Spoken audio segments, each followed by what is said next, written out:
In the world of nuclear weapons and global security, one agreement has stood out over the last decade: the New START Treaty, the last major safeguard preventing the US and Russia from slipping into a renewed arms race. It began in April 2010 when then US President Barack Obama and Russian President Dmitry Medvedev signed the deal in Prague, limiting each side to 1,550 deployed strategic nuclear warheads and setting up mutual inspections and data exchanges. Obama called it a step toward a safer world, while Medvedev described it as a win-win for both nations and for global security. For years, the treaty kept tensions in check, but US-Russia relations have been anything but steady. In July 2018, Presidents Vladimir Putin and Donald Trump met at the Helsinki summit, a meeting remembered as much for its optics as for the controversy that followed, when Trump appeared to side with Putin's denial of election interference over the findings of US intelligence.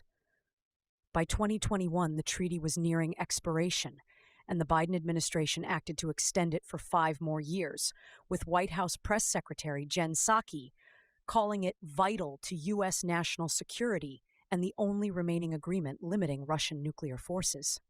Even with the extension, both nations continued to showcase their capabilities. Russia test-firing Kalibr cruise missiles from submarines, warships, and missile boats, while the US launched its own Minuteman III intercontinental ballistic missiles in displays of readiness. Then on August 14, 2025, just before a planned summit in Alaska with Donald Trump, President Putin addressed his top ministers, praising what he described as America's energetic and sincere efforts to end the war in Ukraine and hinting at the possibility of a new arms deal as part of a broader push for peace in Europe and beyond.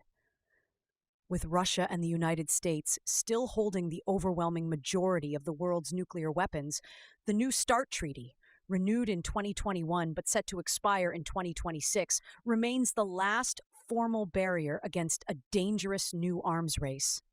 And whether these two powers can find common ground may shape the future of global security for decades to come.